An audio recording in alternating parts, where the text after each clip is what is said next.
Hey everyone. Hey guys.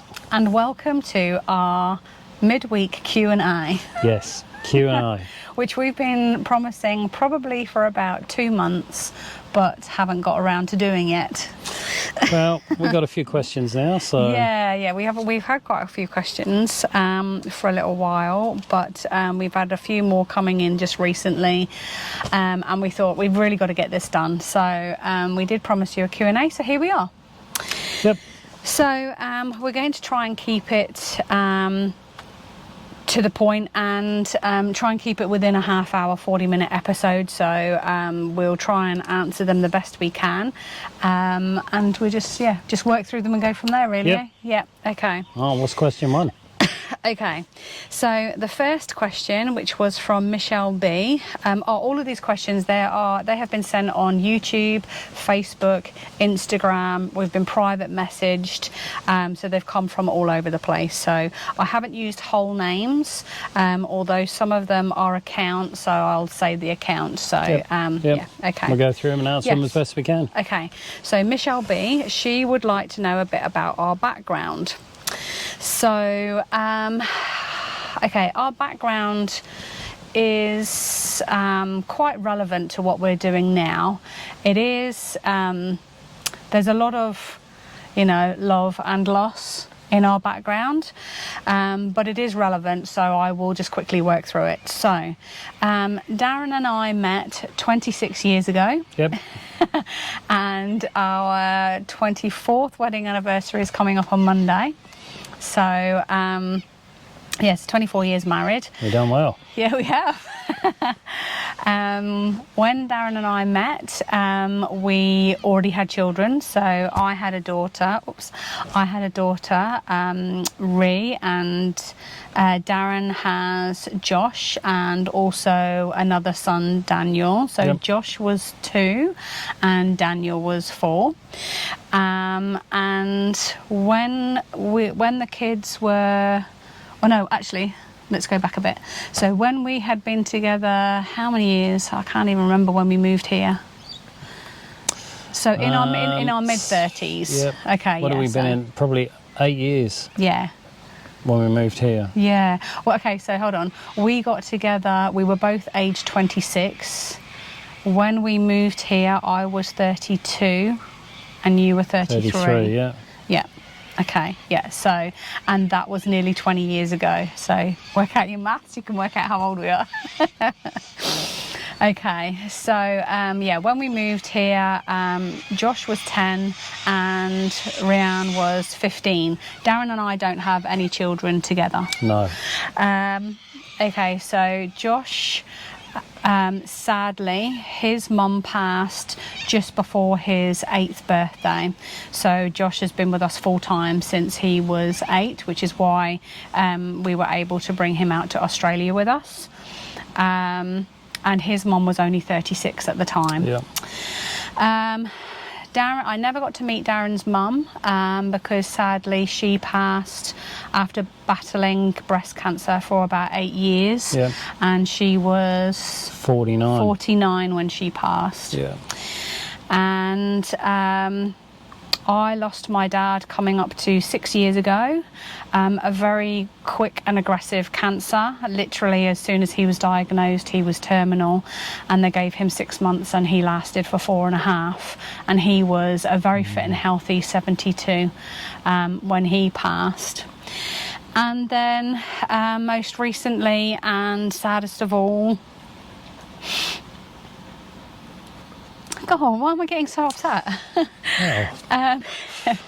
Okay, so if you've been watching us for a while, you'll know that my daughter Ree, our daughter, was tragically killed in a motorbike accident 2.5 years ago, and she was 31 and leaves behind 3 children who at the time of her passing were 11, 12 and 20 months. So yeah, so the reason that I have mentioned all of these is because all of them, they are the reason that we are doing this now. Yeah, that's all these things are Yep. all relevant to us. Yep. Doing what we're doing. Yeah, and being where we are now. We didn't want to wait till we were retired. If we get to retirement age, you hear so many stories that, you know, people don't even reach retirement age, or they get to retirement and drop down dead, you know, a year or two into it. So we thought, do you know what? We want to do everything we possibly can to do this now. I was struggling a little. We both were. We were both struggling a little bit with the grief for Ree, and I think, you know, we needed to do this for, because you got upset, mate. Oh, that's all right. We needed to do this for our mental health. For us, yeah. And for us. For sure. And this is something that we always wanted to do, and we made it happen. We gave ourselves a year. It took us just over a year of planning and saving and work commitments to actually set off. But yes, we did set off in November 22nd last year. So we are now 8 months into travelling Australia, doing our lap of Australia. Yeah, and it's good. Yes, okay. I think that has probably answered that question. Yeah, well, that's basically our background why we're here and why we're doing this. Yep. Yep, okay. Yep. Right, okay, next question. What year is our caravan? Well, the caravan's, it was built in 2017. We bought it when February 2018. It was an ex-demo. Yes, on the showroom floor, yeah. We're the first owners, is registered as 2018. But yeah, built in 2017, and it's a good caravan. Yeah, because it was the showroom one, there was all the extra bits on it, so we actually did quite well. It was on the showroom floor for just over 71,000, and we made a deal with them because it was an ex-showroom, and I think we got it for 69. It was around 68, 69, 68 or 69, something yeah, like that. Can't remember exactly, yeah. Yeah. It's a full off-road Coromol Pioneer XC. Yep. But on that question, because we don't have it separately, is the modifications we have done to this caravan is the energy system, the electrical system. Yeah, so when we bought the van, it came with 2 AGM batteries. So we've changed them to lithium. So it runs 200 amp lithium batteries. And it came with 300 watts of solar on the roof, and we've put another 2 panels, so it's now 600. So we've got 600 solar on the roof, 400 amps of lithium battery. Yep.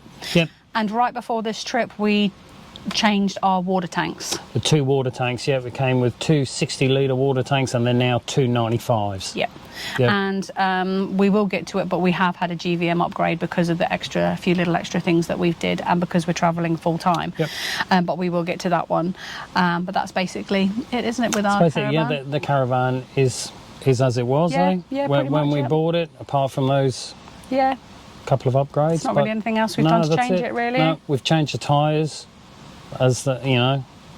recently, just halfway through this trip, but that was it, yeah. Yeah. Okay.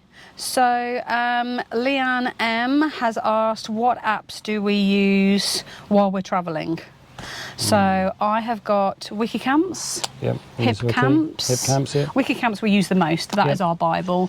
That's how we find our route. That's how we check the stops along the way. How we check if Archie can come to, because obviously we need dog-friendly sites. And Wikicamps has the most reviews out there. So there's people do drop reviews on Wiki, so you can quickly go in and see that there's a recent 2 or 3 day old review on Wiki. Yes. Whereas some of the other apps are good, but they don't always have the lowest reviews. We have tried using Campedia, and I do still look at Campedia, but there aren't very many reviews. So I have actually started leaving reviews. So there's actually lots of reviews from us on Campedia, just because I know that a lot of people, if they're like us, that's what they want, is the reviews, and they want to see if this place is, the pros and cons of different places to go. And everybody's needs are different. Some people with children, they'll have completely different needs to what we have, but then we've got a dog, so we'll have completely different needs to people who aren't travelling with a dog. Yeah. So what other apps? I think there's Wikicamps, HipCamps, Campedia, the Bushfire IO. We have been asked about that Bushfire IO one a couple of times. Yep. And I use Fuel Spy is the one I use to just not necessarily find the cheapest fuel, because that's not really what it's about, but it's more, if we're at a location and I know I need to fill up, I sort of know roughly where the next fuel stop's going to be, so just so we can plan. Yep. And we also use Google Maps and Waze. Yep. Yeah. Waze in the big towns, Yeah. Google Maps generally. Although Google Maps is doing a lot of what Waze does. Waze used to have all of like the road closures and the speed cameras and all that, but Google Maps is doing all that now. So it's Google Maps is pretty much the covering one it all that we now. use the most. Yeah, pretty much. Yeah. Okay. Stephen L wants to know, this is definitely for you, what upgrades have we done to the Ranger? And we have quite a little, I don't know if you want to refer. Right, okay. Well, okay, so the first upgrade is a little bit of a story. So the first upgrade is the gearbox. Now, not long after owning the car, we bought the car new as an ex-demo with 3,500 Ks on the clock or something. That was it. And then once I'd hit 40,000 kilometres, I had a problem with the gearbox. So went in to be fixed, and it was the start of a whole list of issues to and froing with Ford. So over a period of time, and about eight separate issues, some of them minor, but some of them quite major. With my gearbox, I'm a manual, by the way, not automatic. My gearbox was taken out by Ford after we did a written complaint to Ford Australia. Ford Australia, we had a lot of to Ford and froing Australia with came them. to the party. They were great, actually. Yep. They were good. Yep, no problems there. My gearbox was taken out, sent away to a gearbox specialist in WA, and they upgraded bearings, synchro meshes, and a few other parts in there. I don't know exactly what they were. And since we've had the car back, no problems at all, and the gearbox has been perfect for that whole time. So that was probably, that was the first upgrade. After that, we've replaced with a ARB bull bar. That was quite early on for our travels. So there's the bull bar, the side steps, the bash plates. There's quite a lot. But more suspension. So we've got full PEDers on there with a GVM upgrade. So my upgrade's to 3.5 tonne. ARB bash plates underneath, so that we've got protection underneath there. We've got, because we're towing constantly, we've got a bigger radiator. So we've got a full aluminium radiator installed in the car. That's a high capacity PWR radiator. We've got a heavy duty clutch. Also, just because we're towing, just to make sure we don't have any issues. I can't remember the exact brand of that, but... long range fuel tank. We've got a long range fuel tank. That's been in a long time, the long range fuel tank. That's a great addition. That helps you out, and especially with towing. A tune. I'm reading through the list. Yes, It would be quicker to say, what haven't we done to the car? This is over the years. This is since owning the vehicle, we did. We had a tune. That was probably about 6 months before we set off, just a mild tow tune. So it's given us about 40 brake horsepower more and 150 newton meters or something. So I'm about 500 newton meters of torque, which is great for towing. So that's good. The canopy.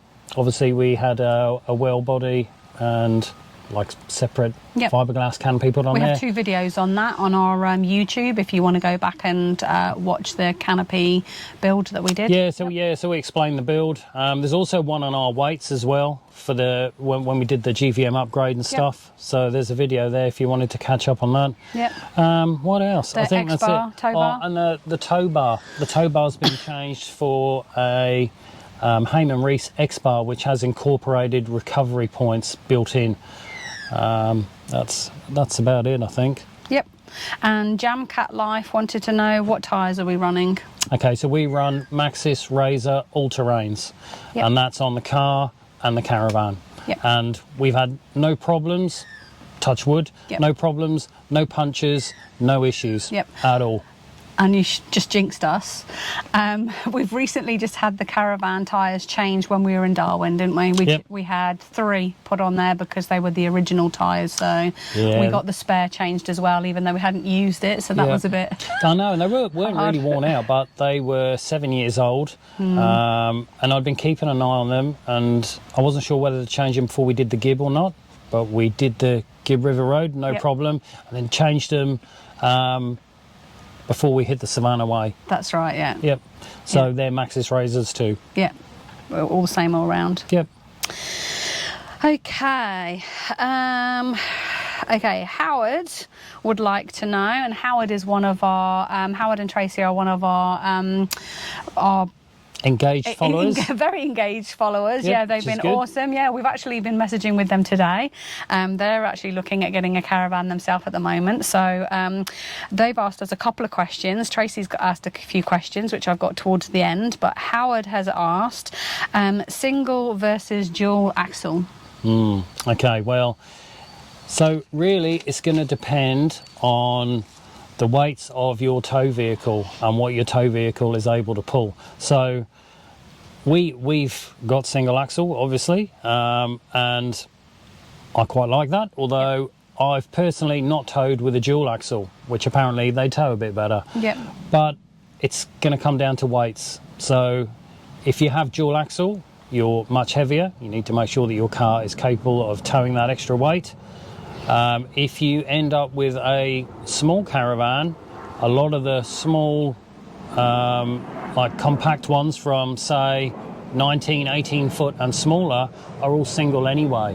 Yeah. So it's going to be a size and a weight thing. But yeah, that's really about all I can put to that question. Yeah. So it's a bit of personal preference, Yep. but your weights will dictate what you can and can't have. Yeah. And in fact, when we bought this caravan, we did have a checklist of must-haves, and one of the things was on that list was single axle. We were actually looking for a single axle caravan. Yeah, Because we knew it was going to be a smaller caravan, because we knew we couldn't go too big with having the Ranger, which at that time didn't have any of the upgrades or tunes or anything. It was just, I know, pretty much as the was. more research you do, and you felt like it's lucky we didn't go dual axle, because I think we'd have ended up too heavy with the car. Yeah, probably. Yeah. Because if you go full off-road on your caravan, everything's a little bit more heavy duty, so you're naturally carrying a little bit more weight compared to if you are semi off-road. So there are also other things you need to weigh up as to what you may or may not want in a caravan. Yep. Okay, so Samantha Janey has asked, she would like to know more about the YouTube side of things.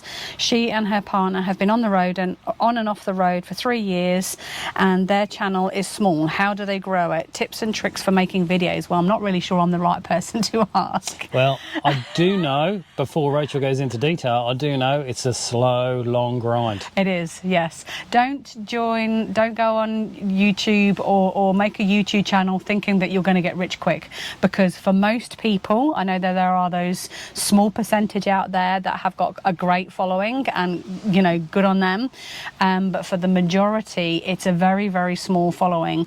When we did this, we already had our YouTube channel. We've had our YouTube channel for about 3 years now, and it wasn't for money purposes. It was to share our journey with all our or our trips with all of our family and friends back home where we come from. So we're actually from an island called Guernsey in the Channel Islands. I should have said that in that first section. But all of our family and friends are still there, and they used to like watching our trips. So when we decided to do this trip, that's when I decided I quite like having those YouTube videos for us to go back and watch, and the grandkids can watch, and our kids can watch. And I can just see myself when I'm 80 sitting in an old retirement home Looking back on what we watching did, our YouTube videos, going, oh yeah, I remember we did that. In poor quality. Yeah. But so that's the main reason that we have our YouTube, not for money. Obviously, the money would, if we did earn a lot of money, then that would be great. It just means that we could stay on the road a bit longer. But I think reality-wise, we are a very small channel with a very small following, and we appreciate every single one of you that watches us. 100%, yeah. Absolutely. And supports us in any way by watching our videos, liking our videos, commenting on our videos. We have our Buy Me a Coffee account, which is great. We have had quite a few people that have sent us money to buy us a coffee, just a small way to support us, And we don't. I'm back after a minor disaster. Yes, pretty much a big disaster. So the GoPro got hot and shut down. So we paused, we waited for the GoPro to cool down, and then that probably took about half an hour, 45 minutes or whatever. Then we got set back up, we did the whole second half, which is 20 minutes worth, had dinner last night, went to load all of the footage onto the laptop, and the second half had recorded with no sound. So I was like, no. So we're the following day. So we've been out this morning, got some bits done. So we're going to pick up where we left off. We did discuss maybe redoing the whole thing, but to be honest, you know, we'd already done like 20 minutes yesterday. So we'll just finish the questions that we've got today. So you've got it in 2 parts. Yep. Okay. So we're on the YouTube. The YouTube one, yes. So Samantha Janey had asked us, she'd like to know more about YouTube side of things. She's got a channel, blah, blah, blah. And she says, how do you grow it? Tips and tricks for making videos. Well, not really sure that we're the ones to ask, because we do have just a small channel. I think I've already said that. But the few things that we do, I do actually watch quite a few YouTube videos. There's one from Dan the creator. I actually subscribe to him because he's always got great tips on YouTubing and things. So I do watch those every now and again to get some tips and tricks. What we've got here is be consistent with your content. So we started this channel, like I say, over 3 years ago. We didn't do regular videos. We only did videos when we were, you know, going on smaller holidays and things. But now, since we've been traveling full time, since November last year, we do post videos every Friday, and we always post them at 9 o'clock in the morning. We've done that right from the start. Friday morning, 9 o'clock, wherever we are. So whether it's WA, it's 9 o'clock. NT, which is an hour and a half difference, was still 9 o'clock. Now we're in Queensland. I still drop it in 9 o'clock Queensland time. So. Yeah, because it's the algorithms, isn't it? Yeah, it's all to do with the algorithms. So, you know, anything that's web-based just loves algorithms and stuff. So that's what we do. The other notes that I've got, try and enjoy it. So if you are YouTubing, have a bit of fun. We do try. Sometimes we are a bit serious, but we do try and have a bit of fun with it. Be fussy with your editing. So when I put together videos, I usually start with at least an hour to an hour and a half's worth of footage that I cut down into a sort of half hour, 40-minute episode. We try not to do more than 40 minutes. We keep it around the half hour. And it just means that I can be fussy with editing and take out any boring bits, which, you know, I have actually chopped so much footage because I'll be watching it and I'll be like, that's boring. People won't want to watch that. Sometimes we say things which we probably shouldn't say. So I edit those out. Yeah. You know, because when you're in the moment and you're just talking, you just say what comes to mind, or sometimes that's not really appropriate. And our opinion is just our opinion. So we try not to sort of, you know, put stuff like that out there. I am a bit fussy with my with the camera views. So every video that we do, so when we're doing a video and we spin the camera around, I cut that out. I call those camera whips, because I know that when people are watching it and the camera spins really fast, it can make you a bit dizzy if you're watching it on a big screen, which I know a lot of people do watch YouTube videos on the big screen these days. So I edit all of those out, so it clips it, so my clips sort of clip from facing that way to facing to us, rather than getting the spinning. It's just little things like that, you know, just trying to make the videos more watchable. And then that's it really. And I did put some notes here because in the you know, we're trying to be open and honest. We have been doing this series since last November, but we have only been made eligible for to monetize with YouTube since May. So May we were accepted. So June and July were our first 2 payments. And just to give you an idea, we've got a very, very small channel. In June, we got $186. And in July, we got $288. So, you know, that's not even 2 tanks of fuel. So, No. but, you know, something is better than nothing. And, you know, it is nice to be earning just a little bit while we're doing it. And you never know, our numbers might increase and we might earn a little bit more money, which would be great. Yeah, and we're not doing it for the money, we're doing it... That's right, we did say right from the start, we're doing this because we want to do it. Yeah. Yeah. You can finish what you're saying. That's all good. Okay, so... we'll go on to the next question now. So Justin M has asked, are you doing a full lap and how long are we travelling? Well, yes, we are doing a full lap and we've allocated 18 months for our trip. Yep. We rented our house out, so that's rented till April. Yep. So we've got to be sort of back in WA around that time to work out what our next move's going to be. But yeah, full lap, 18 months. Yep, that's what we're doing, yep. Okay, next question. Alan has asked, do we have a budget? Yes, we do have a budget. We absolutely have a budget, yes. Yes, because we don't have unlimited funds. And just so that you know, we, like we said earlier, we set a date for this trip. So we actually decided August the year before last that we were going to do the lap, and we'd planned to give us a year which took us to the following August. Well, we actually went past August and we ended up working till November because of work commitments.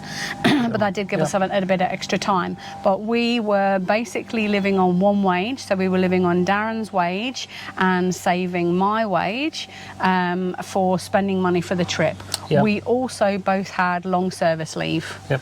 So that was tagged on as well. And I think Darren had about 3 or 4 weeks annual leave as well. So we did have a nice little sum to start with when we set off. Yeah, well, we both went a long time with no holidays, didn't we? Yes, yeah, so we didn't take any holidays. We were just, because we were a year in the planning, we said, right, okay, basically for 12 months, we'll try not to take any holidays and we'll just bank them all. Yep. So, anyway, that was our saving Yep. plan to do the thing. So, budget-wise... And we don't have any other income, so you know we are trying to stick to a budget. Oh yeah, and if you want to know what our budget is, we try and work on $1,000 a week, and that obviously we do spend more than that because we're not counting like when you know we buy a new set of sheets, or if we buy clothes, or if we buy bits for the caravan or the car. That's not included. What we are budgeting is fuel, food, accommodation and our gas bottles.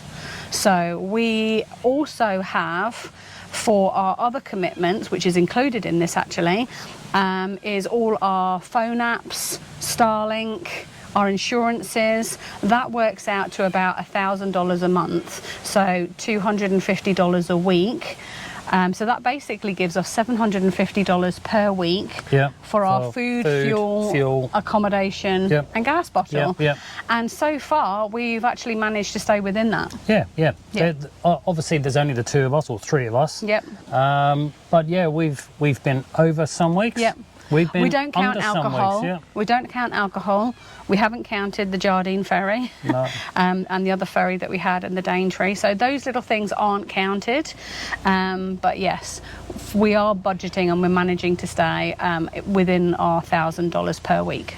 Yeah, and I reckon depending on what type of lap you wanted, if you wanted to be harder on yourself, you could probably travel for less. Yeah. If you get on the free stops and you're happy to stay at the free camps for a bit longer, you can probably travel for less than what we do. We do try and stay in as many free camps as possible, but for example, we've just last month, so this is now August, so July we did the Cape, and we did, where were we?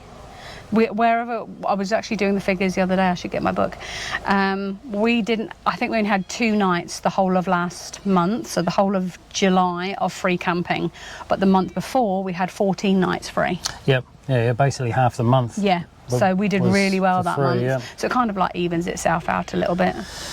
Yeah. And we try and low-cost camp as much as we possibly can. Yeah, and a lot of it does end up at low-cost camping. Yeah. $10, $15, $20 a night, you know, sometimes 30. Yep. But that's pretty much as high as we go. Once it goes up above 30, we sort of look at alternative options. Yep. But we usually manage to find somewhere sort of around the 30, 35 maximum mark, really, eh? Yep. Because we try not to go caravan parks. Caravan parks are where it's going to be money. We don't particularly like caravan parks because they are can be very noisy, and there's just a lot of people there. We will always try and do a hip camp over a caravan park if we can. Yeah, for sure. And when we go to the towns, like we're just outside of Townsville, we're literally 20 minutes out of Townsville. Whenever we go to the big towns, we never stay in the town. Like when we were in Cairns, we stayed at a low-cost camp, which is at Trinity Beach, which is 25 minutes from Cairns. Yep.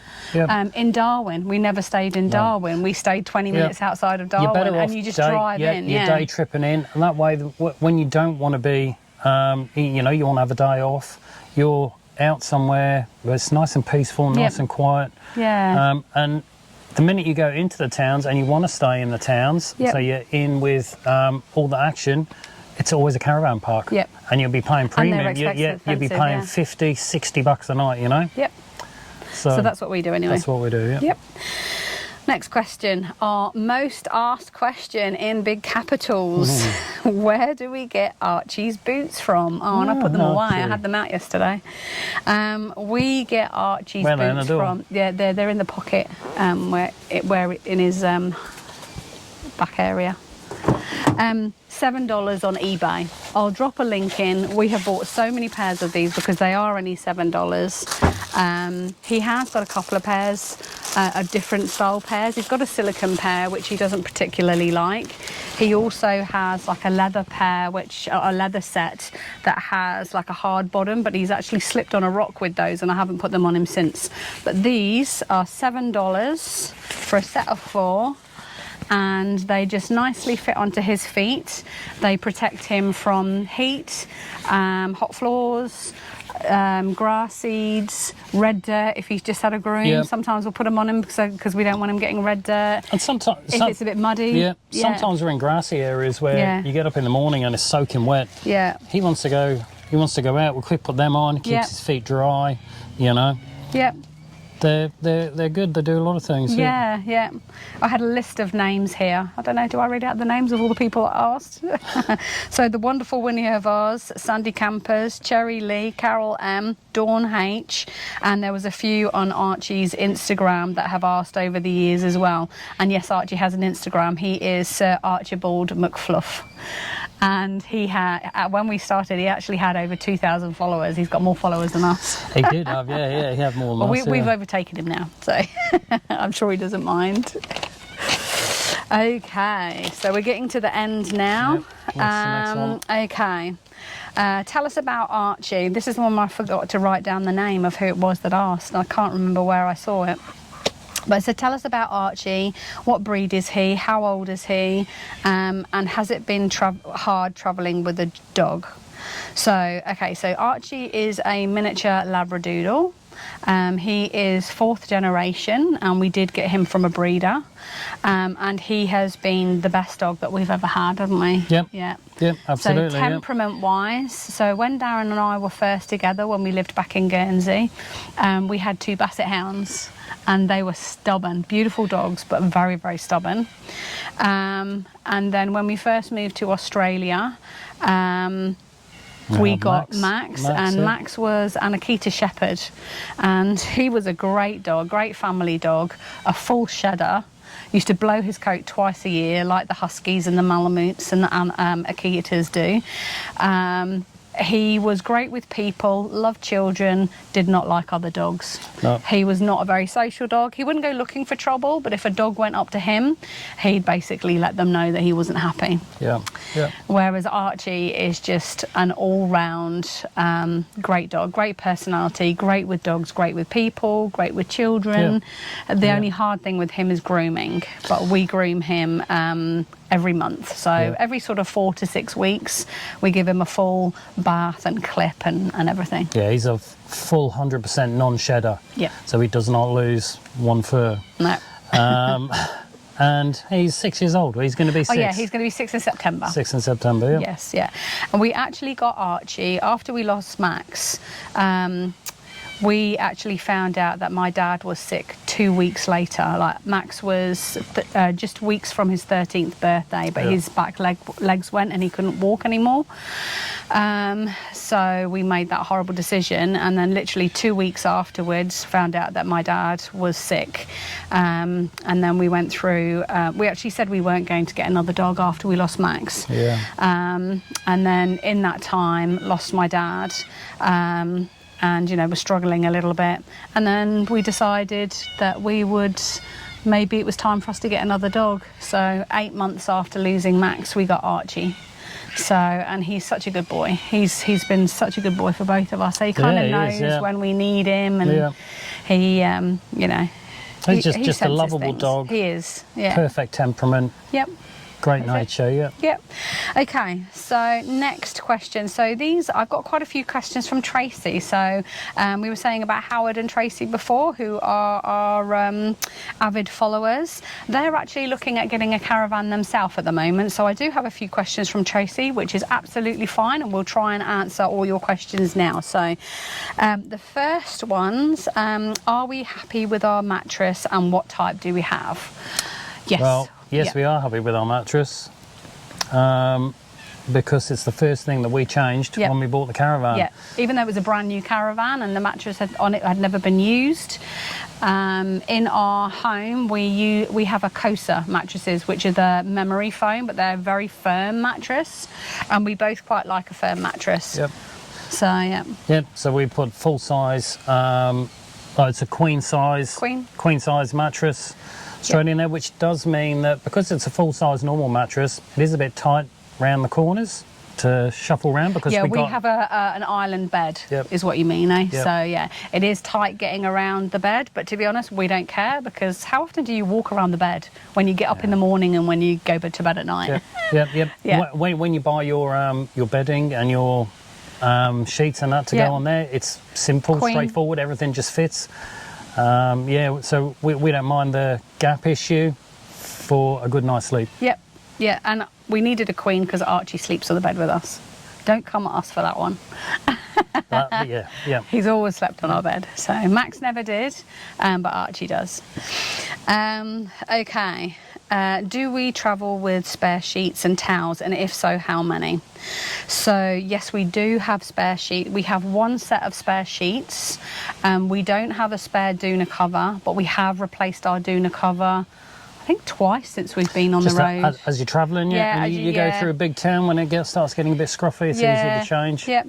So we've always got one spare set of sheets, and towels. We bought the Wovey towels a good few years ago.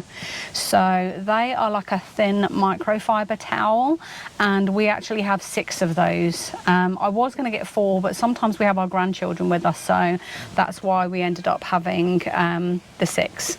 So we've always got 2 hanging on the back of the bathroom door, and they are thin microfiber towels, and 4 of them packed in the cupboard is about the same size as one big bath sheet. If you had one big fluffy nice bath sheet. Do you prefer a big bath towel? Absolutely. Or one of these microfiber? We don't love them. No. We don't love the Wovey towels, but I'm not going to replace them because it's just a waste of money. Yeah, they serve a purpose, and that's it, and they do save weight, and they do dry pretty quickly. They do dry quickly, that's it. So that's the one we use. I know you can get waffle ones as well. We've never used those before, but I've heard they're great. Maybe we should have gone down that route rather than the ones we've got, but who knows? You don't know until you got them. Tracy also wants to know, do we run a filtered watered tap, or do we buy water? And the answer to that is neither. We don't. No, we don't. No. So when we set off and when we started, we were buying bottled water, weren't we? Because we didn't really have a solution for drinking water.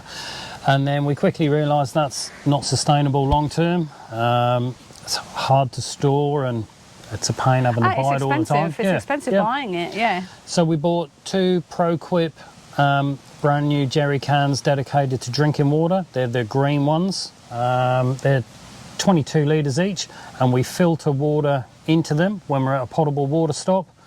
And there's one on the back of my car, and there's one on the front of the caravan. So we carry 44 litres of filtered drinking water, and that lasts us 2 weeks. At least, yeah. Yeah. I reckon minimum would be 2 weeks having those 2 cans for the 3 of us. Yeah. But we have a 4-litre drinking bladder which we keep in the fridge, and we fill that bladder up so that we've got cool water every time. Yeah. But we just store the water in the jerry can, like the jerry can things. Yep. And the bladder in the fridge is a great idea. That's a Sea to Summit 4-litre bladder, and it slides straight in between the like the shelves, rather than having heavy bottles in the door. When we first started, we had 2, I think they were litre plastic drinking bottles which we used to top up, and we used to use that, but they just used to take up a lot of room. That was only 2 litres, and for pretty much the same size, we've got that 4-litre bladder, haven't we? And it takes up the same footprint inside the fridge, so because it's a bit wider and you can squish it in, and it works really well, doesn't it? Yeah, the bladder's a great idea. Yeah, so that works out well. Okay, and the last question from Tracy, how do you keep yourselves and your van and property safe when free camping? How do you choose the right spot with this in mind? So, good question, actually. Yeah, well, I suppose for safety, if you have to leave your caravan at a free camp, which generally we try not to do. So we'll do a free camp for, let's just say we rock up at a free camp at lunchtime, the following morning, where we're usually gone. We very rarely do 2 days at a free camp. And this is like roadside stops we're talking about, something like that. But I mean, obviously, as a deterrent, lock everything. Lock all the cupboards, all your belongings, all the external lockers. We'll lock those. We always lock the car and the car canopy.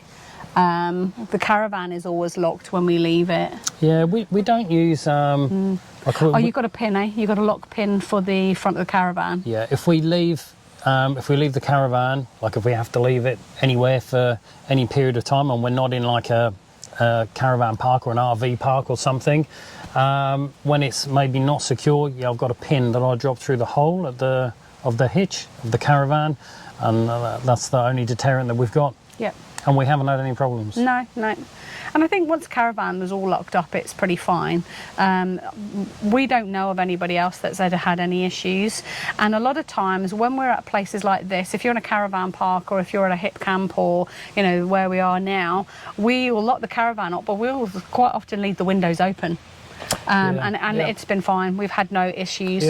So if you're at a free camp, like obviously when it's time for us to go in, or of an evening, we'll pack everything away. There's nothing, you don't leave tables out, no, because all you're doing is attracting attention.